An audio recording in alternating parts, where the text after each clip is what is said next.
Assalamualaikum warahmatullahi wabarakatuh. Alhamdulillah pemirsa IMTV dimanapun Anda berada, saya Cynthia Media kembali menjumpai Anda dalam acara yang ditunggu-tunggu, Ramadan Ceria IMTV.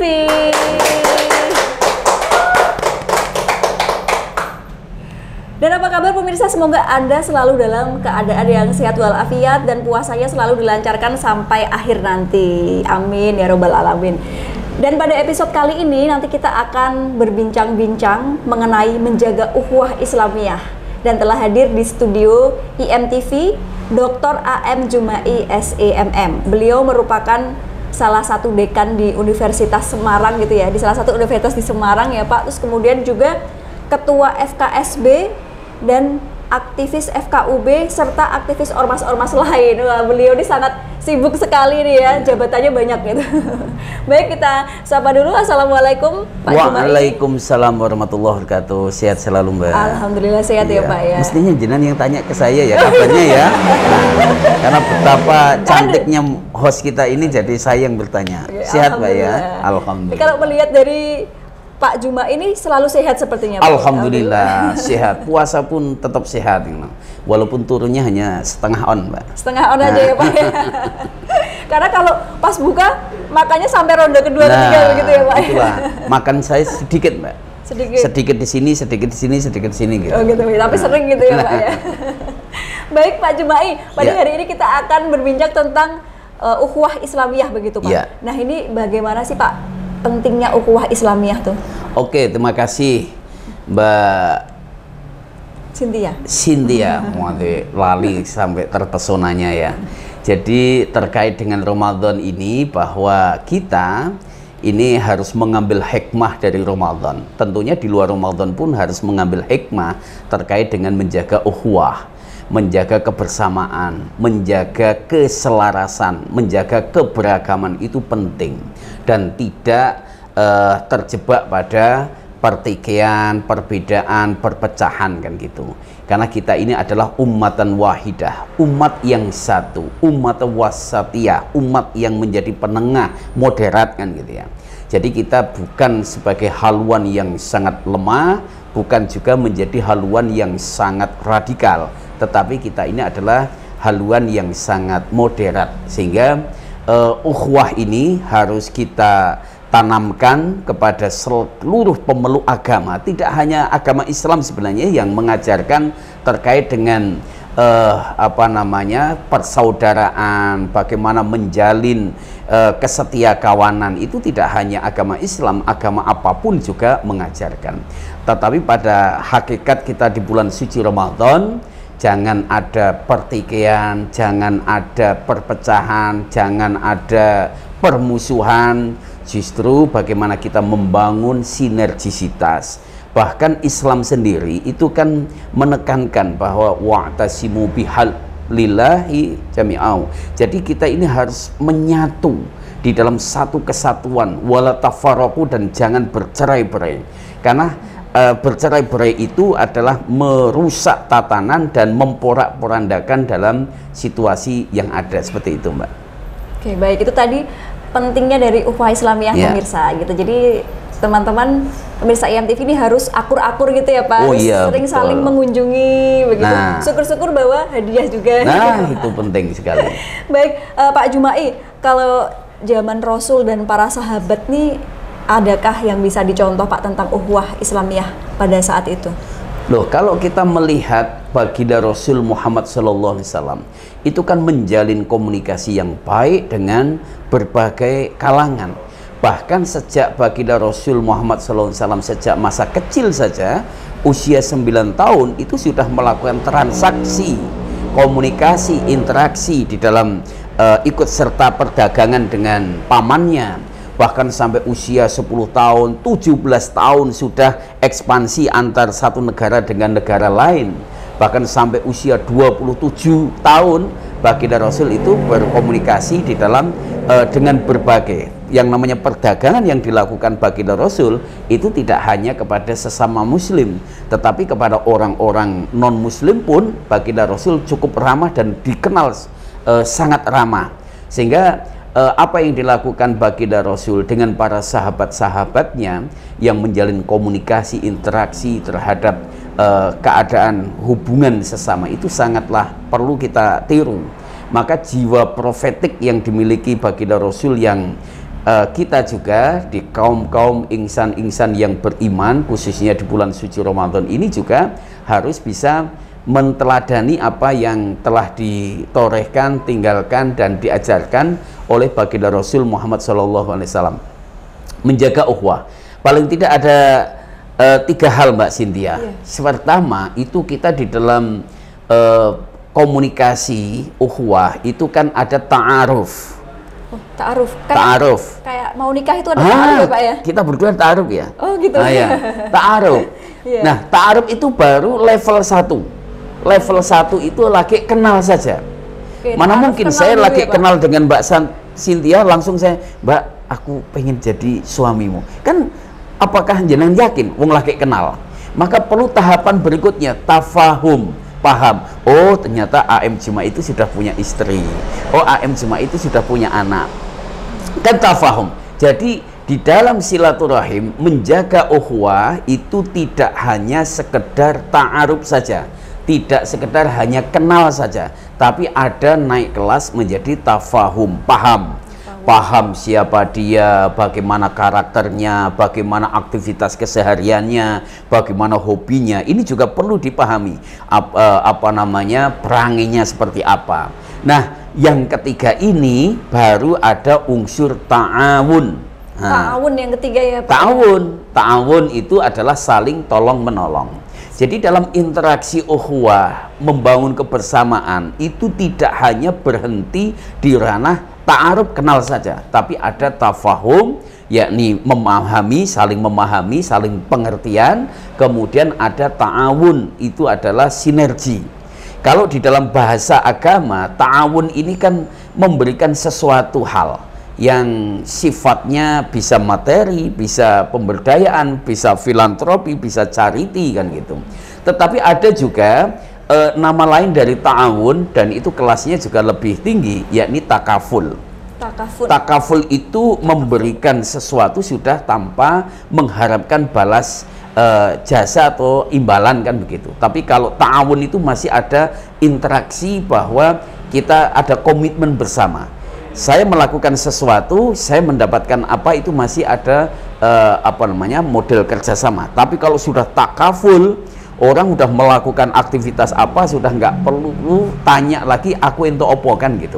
Maka di dalam berbuat untuk negara Kesatuan Republik Indonesia ini juga perlu jiwa ta'awun dan jiwa takaful. Selaku presiden, selaku gubernur, selaku wali kota, camat, lurah, sampai ketua RW, ketua RT, dan kepala rumah tangga, ini juga harus punya jiwa itu, Mbak. Maturun. Baik. Tadi ada tingkatannya ternyata ya Pak ya, ada ta'aruf pemirsa. Jadi ta'aruf itu tidak hanya untuk yang mau menikah, tapi juga dalam konteks yang lebih luas begitu ya Pak. Ta'aruf itu kan bahasa ini ya, bahasa Islaminya. Nek bahasa gaulnya tuh kan yang-yangan gitu ya. Kenalan, pacaran, ya, kenalan Pak, gitu ya. Ya, gitu pemirsa IMTV. Jadi kita dapat pengetahuan baru dari Pak Jumai. Nah, Pak Jumai kemudian tuh ada istilah silaturahmi gitu ya. Selain menjaga ukhuwah, ada menjaga silaturahmi. Nah, ini perbedaannya apa Pak antara ukhuwah dan silaturahmi? Ya, ukhuwah itu kan merupakan nilai persahabatan ya. Dari kalimat seringkali kita itu panggilan kan akhi, ukhti, ukhti, assalamualaikum ukhti. Nah, jangan assalamualaikum akhi kan ya. Jadi ukhuwah itu kan merupakan persahabatan, perseduluran. Sedangkan silaturahmi ini adalah aktivitas di mana kita menyambung daripada cinta dan kasih sayang sesama manusia. Jadi maka sampai baginda Rasul Muhammad SAW itu mengingatkan kepada kita, ada 2 dosa yang Allah itu akan membalasnya di dunia ini dengan cepatnya, dan nanti sisanya akan dilanjutkan di akhirat. Apa? Pertama adalah melakukan kezaliman, yang kedua adalah memutus silaturahmi. Jadi orang melakukan kezaliman dan memutus silaturahim itu balasan dari Allah SWT di dunia ini sudah dicicil, Mbak. Sudah kadang ada kesulitan, ada musibah, ada bencana. Itu karena apa? Melakukan kezaliman. Dan dua, memutus silaturahim. Maka wanti-wanti kepada siapapun, jangan melakukan dua dosa ini. Walaupun dosa-dosa lain juga jangan dilakukan. Tetapi dua dosa ini berdampak pada marahnya Allah di dunia ini, dan kelak nanti akan dilanjutkan di akhirat. Apa? Satu, melakukan kezaliman, dan kedua adalah memutus silaturahmi. Wah, gitu, pemirsa, ternyata sebegitu dianjurkannya bersilaturahmi ya Pak, sampai masuk ke dalam dua dosa besar, memutus silaturahmi. Nah, ini kadang kan pemirsa IMTV ini, apalagi mungkin yang cewek-cewek ya Pak, ibu-ibu itu kan sering tersinggung, dikit-dikit ada terus jutaan, ya jutaan, terus diem-dieman. Nah, itu nanti gimana? Tapi tunggu dulu, usai jeda pariwara berikut ini tetap di Ramadan Ceria IMTV.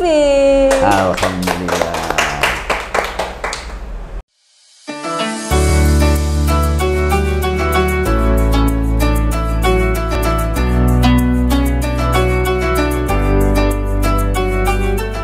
Mengangkat topik di sekitar kita, menghadirkan narasumber yang kompeten, berwawasan luas, menginspirasi, mengedukasi, dan menghibur.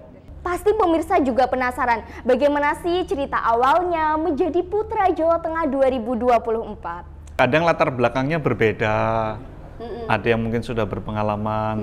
Sebaik-baik manusia adalah manusia yang paling bermanfaat untuk manusia lainnya. Saksikan program acara Talkshow Podcast on IMTV. Pukul 20.00 waktu Indonesia Barat. IMTV lebih dekat menginspirasi. Nonton ya lur.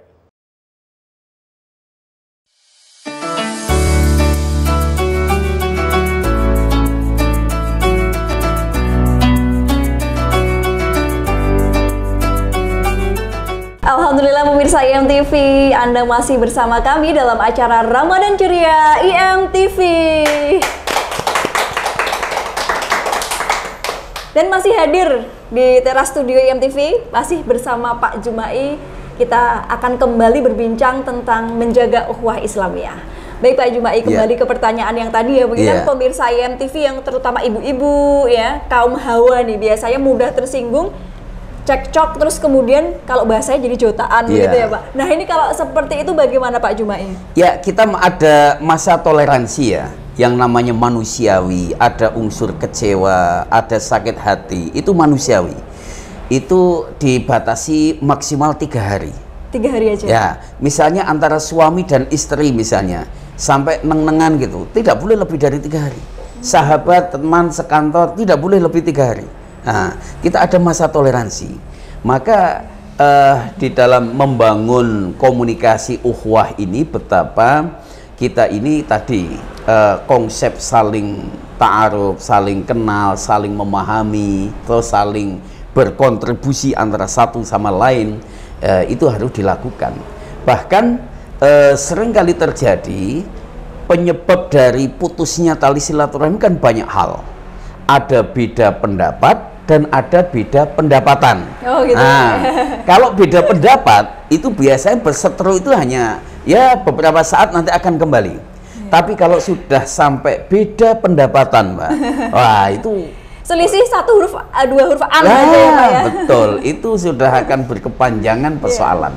Nah, ini juga ada penyebab yang dikaitkan dengan beda pandangan politik. Nah, seringkali kan begitu.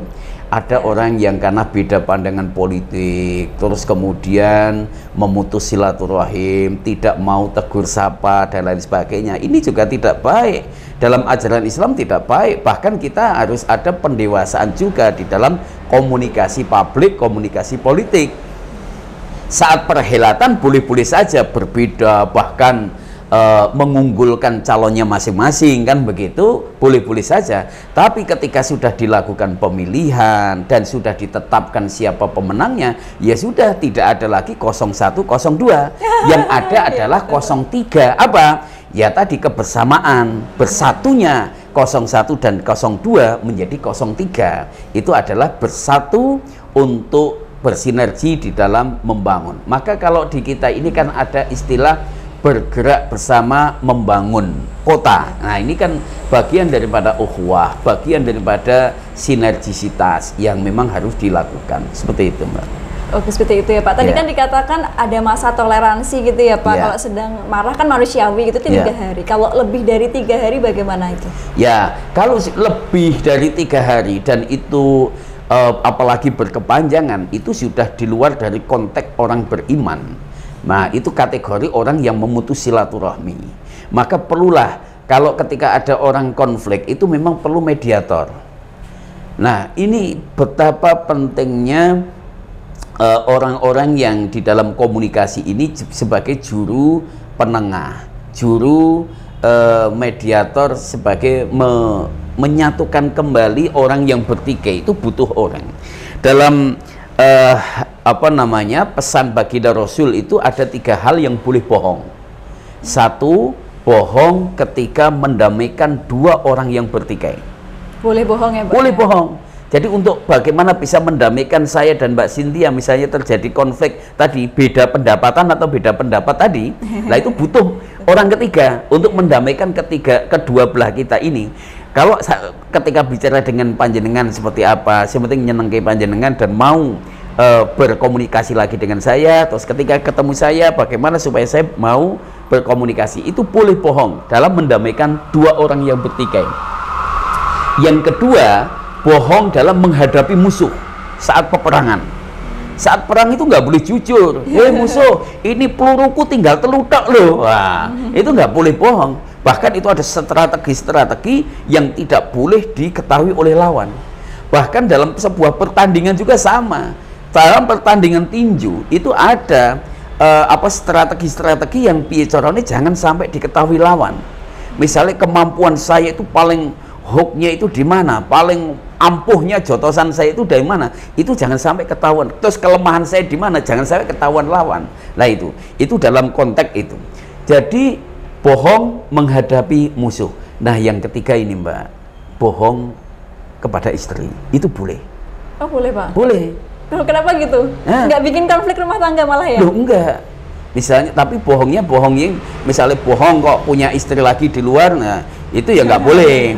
Tapi bohong misalnya bar istri dandan, wah aku cantik nggak? Wah cantik luar biasa. Oh itu bohongnya. Masakanku enak nggak? Wah enak, top market top. Yuk kita makan banyak. Ternyata gitu kasinan ya, kan gitu. Jadi bohong yang sifatnya menyenangkan istri. Mah ini tak beliin mah daster, atau mah ini tak beliin mah gamis. Berapa Pak harganya? Olah hanya 200.000. Padahal belinya 750.000. Kan gitu. Bohong demi menyenangkan istri itu boleh. Tapi yang tidak boleh adalah bohong. Tadi dapat gaji dari kantor 5 juta, ngomongnya 2 juta. Dapat bonus 10 juta, ngomongnya 2 juta. Sisanya kasihkan orang yang di luar. Nah itu yang nggak boleh. Gitu Mbak. Gitu ya Pak ya. Ternyata boleh berbohong tapi ada syaratnya tadi. Oh iya. Seperti itu. Baik Pak. Nah ini kan kalau pemirsa ini kan kadang ada yang introvert gitu, ada yang sukanya menyendiri gitu ya kadang Pak. Nah ini gimana sih Pak tipsnya agar terus bisa menjaga ukhuwah gitu?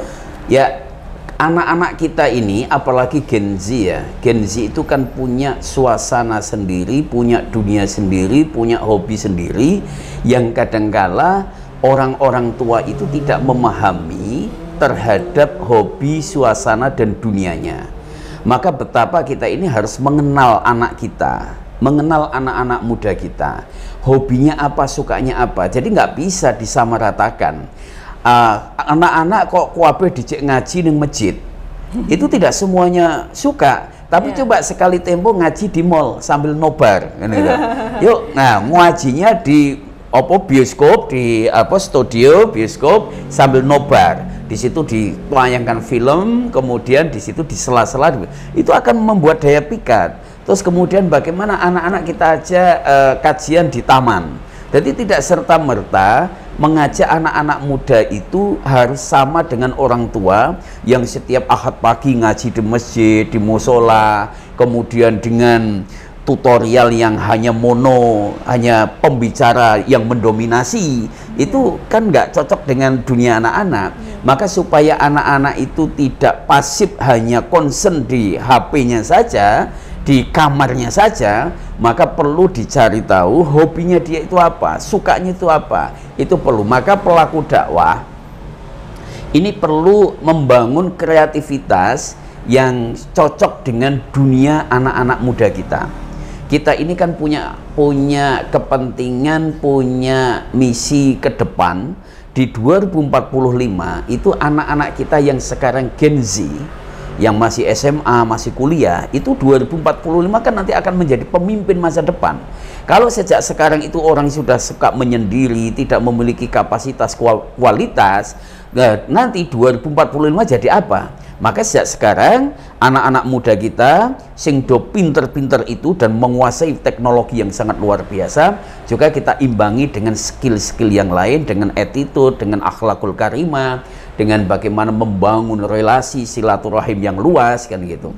Karena salah satu kekuatan kita adalah bagaimana kita bisa membangun relasi untuk kepentingan dalam jangka panjang, seperti itu, Mbak. Oke, baik, terima kasih Pak Jubai. Terus kemudian tuh perbedaan pandangan, perbedaan pendapat itu tidak hanya terjadi antara misalkan warga gitu ya, antar warga atau di keluarga atau di politik, ada yang sesama muslim begitu. Mungkin berbeda pandangan, ada yang tentang bagaimana tata cara beribadah. Seperti itu bagaimana Pak menanggapinya? Ya, seringkali ya muncul, kalau di taraweh saja kan muncul perbedaan. Betul. Ada yang 11, ada yang 23. Nah, di sholat subuh ada yang kunut, ada yang tidak kunut. Sebenarnya masing-masing kan punya dasar, masing-masing itu punya alasan. Maka kita bertasamuh lah, menghormati. Maka gini, kita harus memperhatikan aspek kearifan lokal. Masjid itu biasanya berapa rakaat kalau sholat taraweh? Kalau masjid itu sudah biasa 23, ya udah, yang meyakini 11 ya ikuti saja. Nanti ketika sudah 8 sudah selesai, mundur sholat witir sendiri, kan gitu. Tapi kalau yang di situ masjid biasa 11, maka ketika yang biasa 23 hadir di situ, ketika 8 itu selesai, maka dia nanti melanjutkan sendiri sampai 23, kan gitu. Jadi nggak perlu mempersoalkan perbedaan-perbedaan itu. Justru seringkali yang mempermasalahkan perbedaan 11, 23, kunut dan tidak kunut, itu yang tidak puasa dan tidak taraweh dan tidak sholat subuh, kan gitu. Biasanya sih gegeri itu, kan gitu. Jadi bagi kita udahlah, tokoh-tokoh kiai-kiai, tokoh NU, tokoh Muhammadiyah, Kiai Hasyim Asy'ari ketika silaturahim ke dalemipun Haji Ahmad Dahlan, pendiri Muhammadiyah, ya mengikuti apa yang biasa dilakukan Kiai Haji Ahmad Dahlan. Begitupun Kiai Haji Ahmad Dahlan, pendiri Muhammadiyah, ketika silaturahim ke dalimipun Kiai Haji Hasyim Asy'ari, pendiri NU, itu juga menghormati. Ada kunut ya ikut kunut, kan gitu. Termasuk diikuti oleh Kiai Haji A.R. Fahrudin ketika berkunjung ke pondok pesantren Tebu Ireng dengan Gus Dur, itu juga taraweh, mengikuti biasanya NU seperti apa. Ketika subuh ya ikut Kiai Haji A.R. Fahrudin, diminta untuk kunut ya kunut, seperti itu. Itulah tasamuh. Gitu ya. Indahnya saling menghargai perbedaan. Betul. Begitu ya Ustadz ya. Nah, ini kemudian kalau di Semarang nih akhir-akhir ini kita melihat ada peristiwa tawuran antar pelajar, terus kemudian kekerasan antar pemuda gitu. Konteksnya dalam ukhuwah Islamiyah ini seperti apa, Ustaz? Ya, ini memang perlu keterlibatan keluarga, lingkungan masyarakat, lembaga pendidikan, majelis-majelis agama, itu juga perlu adanya keterlibatan itu. Jadi di kota Semarang itu gangster, tawuran antar anak muda, tawuran antar pelajar, terus kemudian trek-trekan, balap liar, itu kan seringkali banyak terjadi ya. Nah, maka mulai dari lingkungan keluarga itu perlu adanya kontrol yang ketat kepada para anak-anaknya. Artinya ini adalah masa-masa pendidikan. Masa-masa pendidikan itu harus ada timing waktu, kapan waktu istirahat, kapan waktu bermain, kapan waktu belajar, kapan waktu beribadah. Itu harus ditanamkan sejak dini di lingkungan keluarga. Kemudian bagaimana di lingkungan masyarakat juga, itu juga harus dibangun suasana yang sangat ramah terhadap aktivitas anak-anak itu ya. Nah, ini juga di dunia pendidikan juga sama. Bagaimana arah pendidikan kita ini juga tidak hanya menonjolkan prestasi akademik saja, tidak hanya ngejar nilai A saja, kumlot saja, tetapi bagaimana ada nilai-nilai dari sisi etika, moral, akhlakul karimah itu juga harus dikedepankan di dalam membina anak-anak muda kita. Seperti itu, Mbak. Oke, baik. Pak Jumai, kemudian untuk tips nih, tips untuk pemirsa IMTV, bagaimana sih agar kita bisa konsisten untuk terus menjaga ukhuwah Islamiyah? Ya, saya kira bangunan silaturahim itu perlu dilakukan tahapan-tahapan. Kita diajari oleh baginda Rasul Muhammad SAW untuk temu sapa, ketika ketemu dengan orang itu ada sapa, salam itu penting sekali.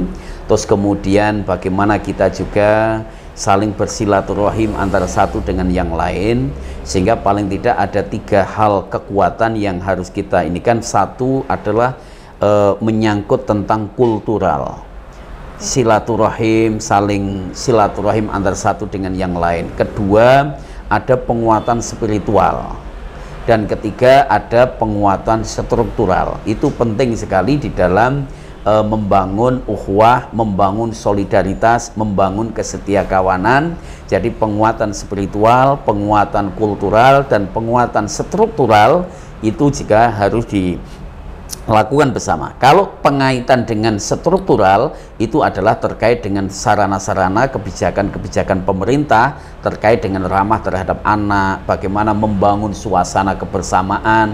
Maka kalau di Semarang itu kan sejak wali kota sebelumnya itu kan sudah dibangun taman-taman, itu bagian daripada membangun kebersamaan. Maka hampir di setiap kecamatan, bahkan di kelurahan itu kan dibangun ada taman yang dibangun secara indah.